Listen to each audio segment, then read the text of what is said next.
Tout débute avec un seul nom. Tout débute avec un seul nombre. Un signe qui va redéfinir la scène géopolitique mondiale pour les 2 décennies à venir. 2041. En novembre 2025, l'Assemblée... Tout débute avec un seul nombre.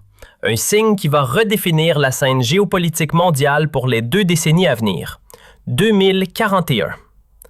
En novembre 2025, l'Assemblée vénézuélienne a entériné une mesure qui ressemble à une formalité bureaucratique, mais qui se révèle être une stratégie de premier plan. La prolongation de 15 ans des coentreprises pétrolières avec Moscou. Ce chiffre clé, 2041, ne sort pas d'un chapeau. C'est un verrou politique. Pourquoi cette année est-elle si stratégique? Parce que Moscou sait comment exploiter une faiblesse bien connue.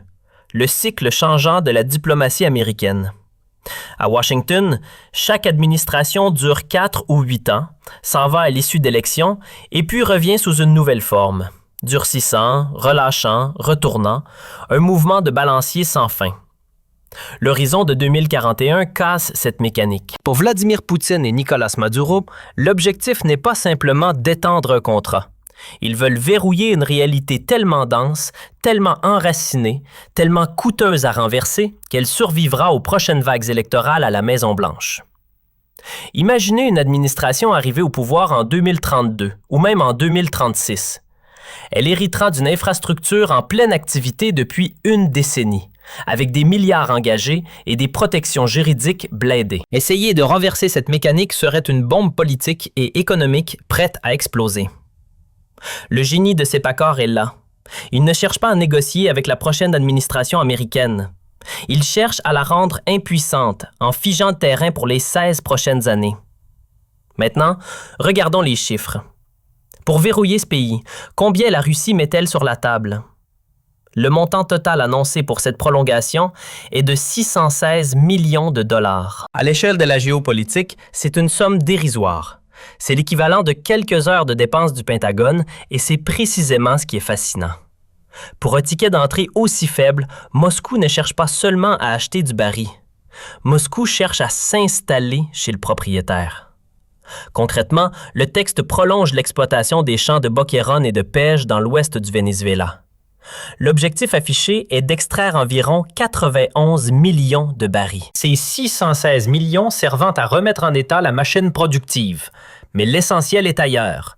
En face de PDVSA, la compagnie nationale vénézuélienne, c'est la société publique russe Rosaru-Bezhneft qui sécurise sa position. Elle ne prend pas juste sa part du gâteau, elle prend les clés de la cuisine. Elle s'installe au cœur du réacteur opérationnel.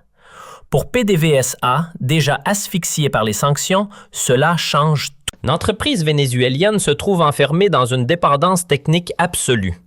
C'est la Russie qui apporte l'expertise, la Russie qui fournit les pièces, la Russie qui maîtrise les technologies et les circuits de vente. Ce n'est plus un partenariat, c'est une fusion organique. Plus le temps passe, plus ce lien va se solidifier. Les infrastructures, les équipes formées, les cadres juridiques, tout va s'empiler pour former un bloc indissociable. Au final, cet accord n'est pas une simple vente de pétrole. C'est une méthode pour confier à la Russie sur le très long terme les clés de la gestion et de l'accès à un morceau vital de l'économie vénézuélienne. Face au Venezuela, les États-Unis disposent d'une arme centrale utilisée sans relâche, l'arme nucléaire financière, c'est-à-dire les sanctions. La doctrine est simple, couper l'oxygène, asphyxier les flux de dollars pour assécher le régime. Dès lors, la question pour Caracas n'est plus politique, elle devient mécanique. Comment neutraliser une telle arme? Réponse, en construisant un bouclier autour de la cible. C'est là que la prolongation de cet accord révèle sa véritable nature. Ce n'est pas un simple contrat commercial. L'extension consolide des co-entreprises existantes entre PDVSA et une entité liée au géant russe Rosaru-Bezhneft via l'unité moscovite Petromost. Il ne faut pas voir ces structures comme simples entreprises, mais comme des entités hybrides. Juridiquement, les actifs, les comptes bancaires et les opérations ne sont plus tout à fait vénézuéliens, tout à fait russes. Ils sont les deux à la fois. Et c'est précisément dans cette zone grise que se loge le bouclier. Le piège pour Washington est refermé. Si le Trésor américain veut sanctionner le pétrole qui sort des champs de Boquerón ou de Périja, il ne frappe plus seulement Caracas. Il doit désormais viser une structure où l'État russe est organiquement intégré. Les enjeux changent instantanément d'échelle. Une sanction qui hier était chirurgicale et locale devient aujourd'hui une attaque directe contre les intérêts de Moscou. Le coût politique de la sanction grimpe en flèche. L'application devient risquée, diplomatiquement explosive. En offrant cette armure juridique cousue de drapeaux russes, Moscou parie sur la dissuasion. Au moment de presser la détente, Washington devra désormais réfléchir à 2 fois. Mais cette stratégie a une deuxième conséquence, un effet secondaire que les stratèges américains n'avaient pas totalement anticipé. Les sanctions n'ont pas seulement poussé Caracas dans les bras de Moscou, elles ont, par la force des choses, déplacé le centre de gravité du pétrole vénézuélien à l'autre bout de la planète, vers l'Asie.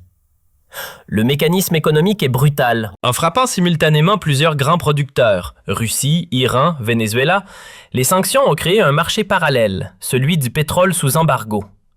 Quand des millions de barils bannis cherchent les mêmes rares acheteurs, le pouvoir de négociation s'effondre. Tout se concentre alors sur les seuls débouchés capables et volontaires pour absorber ces volumes, la Chine et l'Inde. Pour survivre dans ce marché saturé, le Venezuela n'a plus le choix. Il doit brader. Fin de l'année 2025. Les sources de marché sont formelles. PDVSA a dû doubler ses rabais, vendant son brut avec une décote abyssale de 14 à 15 $ sous le cours du Brent. Ce n'est plus du commerce, c'est de la liquidation de survie. Sur le long terme, ce basculement est historique. L'Asie est la grande gagnante. Elle sécurise un accès durable à une énergie bon marché, se créant un coussin de sécurité face aux chocs énergétiques mondiaux. Le Venezuela change d'orbite. Son poumon économique ne respire plus par l'Atlantique, mais par le Pacifique. Le paradoxe est total. La pression américaine n'a pas isolé le Venezuela. Elle a simplement reconfiguré sa trajectoire. Elle l'a arraché à sa sphère d'influence naturelle pour l'arrimer solidement au marché asiatique, accélérant ainsi contre toute attente l'avènement d'un ordre mondial multipolaire. Croire que tout ceci ne concerne que le pétrole, c'est passer à côté de l'essentiel. La prolongation de 15 ans est la partie émergée de l'iceberg, celle qui fait les gros titres. Mais sous la surface, c'est une architecture complète qui se met en place. Pour comprendre la structure, il faut remonter au 7 mai 2025. Ce jour-là, à Moscou, Vladimir Poutine et Nicolás Maduro signent un accord de partenariat stratégique. Ce n'est pas une simple poignée de main diplomatique. C'est un document cadre conçu pour approfondir la coopération bien au-delà de l'énergie. Et très vite, ce cadre se remplit. Fin de l'année 2025, une nouvelle séquence bilatérale se tient entre les deux gouvernements. Le résultat est massif. Une avalanche d'annonces et de documents signés. Certaines sources parlent de 42 accords distincts. Le message est limpide. La Russie ne vient pas seulement chercher des barils. Elle s'installe dans l'extraction minière, dans l'industrie, dans les infrastructures. Mais le cœur du réacteur est ailleurs. Il est financier. L'accord insiste lourdement sur l'opposition aux sanctions unilatérales. Derrière ce langage diplomatique se cache un projet concret. Multiplier les canaux alternatifs pour commercer et investir hors du regard de Washington. Ce n'est pas de la théorie. Des responsables vénézuéliens ont confirmé travailler activement avec Moscou sur une alternative au système SWIFT, tandis que la Russie a déjà développé son propre système de messagerie financière. L'objectif final est d'une clarté redoutable, construire à l'intérieur même du Venezuela une économie autonome déconnectée des circuits occidentaux. Pour Caracas, c'est une question de survie, encaisser la pression et trouver de l'air. Pour Moscou, c'est un laboratoire grandeur nature, prouvant au monde qu'une économie sanctionnée peut résister si elle s'adosse assez tôt et assez fort à une grande puissance. Nous arrivons maintenant au niveau supérieur de la tension. Nous quittons les bureaux feutrés pour le terrain militaire. Au début du mois de décembre de l'année 2025, les États-Unis ont décidé de rappeler qui était le patron dans la zone. Des chasseurs Super Hornet F/A-18 ont effectué des vols démonstratifs au-dessus du golfe du Venezuela. Dans la foulée, le président Trump a déclaré qu'il n'excluait pas des frappes au sol, ciblant ce que Washington qualifie de réseau de narcoterrorisme. C'est le manuel classique de la diplomatie américaine. Démonstration de force, pression maximale, menace d'intervention. Sauf qu'à présent, l'équation a changé. L'accord pétrolier et le traité stratégique ont introduit une variable inconnue dans le logiciel du Pentagone. Avec des actifs étatiques russes et surtout du personnel russe profondément imbriqué dans les infrastructures stratégiques du pays, toute action militaire directe devient un cauchemar tactique. Les stratèges militaires appellent cela le dilemme de protection des forces. Si Washington décide de frapper une installation pétrolière ou un site clé, le risque immédiat est de tuer des ingénieurs russes ou de détruire des biens appartenant à l'État russe. À cet instant précis, ce qui ne devait être qu'une intervention régionale de police peut basculer en confrontation directe entre deux puissances nucléaires. L'accord agit comme un fil déclencheur. Il ne se contente pas de protéger l'économie. Il transforme le territoire vénézuélien en zone hautement inflammable. La Russie a placé ses pions de manière à ce que l'avantage écrasant de l'armée américaine soit neutralisé par le risque politique exorbitant d'une bavure. Washington se retrouve alors face à un choix brutal, binaire et humiliant. Accepter une escalade vers une guerre mondiale potentielle ou constater que ses outils de coercition militaire viennent de perdre leur tranchant. Cette confrontation révèle une fracture profonde, non pas seulement militaire, mais intellectuelle. C'est un choc entre deux cultures stratégiques radicalement opposées. La politique étrangère américaine est une machine frénétique. Elle est portée par le rythme médiatique instantané et les calendriers électoraux impitoyables. À Washington, on cherche des résultats visibles tout de suite. Des campagnes de pression maximales, des annonces de sanctions spectaculaires, des séquences conçues pour faire les gros titres du journal télévisé de 20 heures. C'est une logique réactive, une partie tactique qui se joue au jour le jour, tweet par tweet. Le mouvement russe au Venezuela, c'est l'inverse exact. C'est un exercice de patience presque scolaire où l'horloge devient une arme plus redoutable que le missile. Au centre de tout, il y a cette date, 2041. Pendant que Washington a les yeux rivés sur le prochain trimestre, le prochain vote au Congrès ou le prochain sondage de popularité, le Kremlin déroule un plan qui se mesure en décennies. L'objectif de Poutine n'est pas de gagner la séquence médiatique de la semaine, c'est de modifier sans bruit la géographie stratégique de l'hémisphère occidental pour une génération entière. C'est pour cela que l'accord ne mise pas sur des effets d'annonce, mais sur du dur, des infrastructures physiques, des procédures techniques, des cadres juridiques complexes. Ce sont des racines. Plus elles s'installent, plus elles deviennent coûteuses à arracher. Les États-Unis peuvent remporter des batailles dans l'actualité quotidienne. Mais avec ce seul accord, la Russie se place pour gagner la guerre de l'influence sur le long terme. Elle rend sa présence si structurelle que l'expulser exigerait un effort titanesque, prolongé sur plusieurs mandats présidentiels américains successifs. Un effort d'endurance que peu de responsables, dans le climat politique volatile de Washington, auraient la force de soutenir jusqu'au bout. Il faut cependant briser un mythe. Nicolás Maduro n'est pas un pion passif dans cette mécanique russe. C'est un acteur rationnel qui calcule, qui soupèse et qui tranche, même si le prix à payer est brutal. Pour le président vénézuélien, le choix s'est résumé à une alternative froide, presque binaire. D'un côté, conserver la souveraineté complète sur ses ressources pétrolières, mais rester étranglé par les sanctions, isolé avec un secteur énergétique qui s'effondre et menace d'emporter le régime avec lui. De l'autre, céder une part importante de cette souveraineté sur le très long terme en échange d'un répit immédiat. Dans cette logique de survie, l'accord signé est une bouée de sauvetage inespérée. Il garantit d'abord de l'argent frais. Ces 616 millions de dollars sont vitaux pour la trésorerie. Il garantit ensuite l'expertise. Sans les ingénieurs russes, le pétrole reste sous terre. Mais surtout, il achète une assurance vie politique. S'aligner aussi nettement sur la Russie, membre permanent du Conseil de sécurité de l'ONU et puissance nucléaire, c'est bâtir une dissuasion. Cela complique par principe toute tentative de changement de régime orchestrée depuis l'extérieur.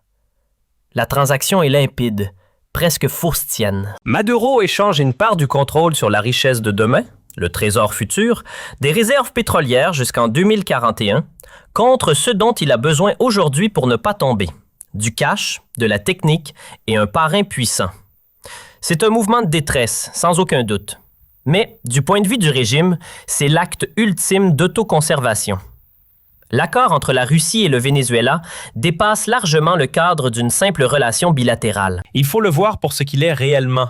Un prototype, un modèle prêt à l'emploi destiné à être copié-collé par tous les pays désignés comme adversaires par l'Occident, l'Iran, la Corée du Nord, le Nicaragua ou la Syrie. Ce qui se dessine sous nos yeux, c'est une méthode, une leçon très concrète de survie dans un monde fracturé. Cette leçon tient en un concept clé: l'enracinement préventif. L'ancien réflexe des régimes sous pression consistait à attendre que la crise explose, puis à chercher un soutien en urgence. Le modèle vénézuélien inverse la séquence. Il s'agit d'entrelacer tôt, profondément et de manière formelle les actifs nationaux les plus critiques, l'énergie, les minerais, la finance, avec une grande puissance rivale bien avant que la pression occidentale n'atteigne son point de rupture. Ce mécanisme produit deux effets majeurs. Il met en place un bouclier économique immédiat. Surtout, il modifie le calcul de risque de Washington. Les sanctions ou l'action militaire, qui étaient des options gratuites pour les États-Unis face à un petit pays isolé, deviennent soudainement des opérations à haut risque. Elles menacent de déclencher directement ou indirectement une confrontation avec une autre superpuissance. En clair, cet accord enseigne aux dictatures du monde entier comment faire monter le prix de l'intervention jusqu'à rendre les outils traditionnels de la coercition américaine trop dangereux à utiliser. C'est une recette pour l'immunité. Et dans ce récit mondial, le Venezuela n'est que le premier chapitre. Alors, à quoi ressemblera le monde en 2041 si ce type d'accord devient la nouvelle norme? Nous sommes en train de quitter l'ère des alliances souples et réversibles pour entrer dans un paysage de sphères d'influence durcies, fixées par des contrats qui s'étirent sur des décennies.